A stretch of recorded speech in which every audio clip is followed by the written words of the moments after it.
বন্ধুরা এম খান সাউন্ডের কাজ হচ্ছে, সাউন্ড সেন্টার রেকর্ডিংয়ে। এখানে বিট হয়ে গেছে, কেডিএম মিক্সের গান চলছে পুরুলিয়া।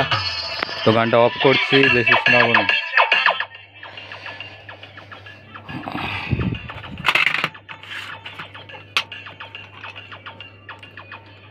এই বিটের ক্যাসেটটা রেডি হয়ে গেছে, তো বিট শোনাতে পারছি না।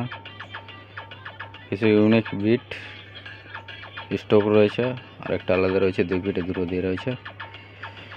তো আমাদের কিন্তু কন্ট্যাক্ট নাম্বার এটা দেখে নাও ভালো করে।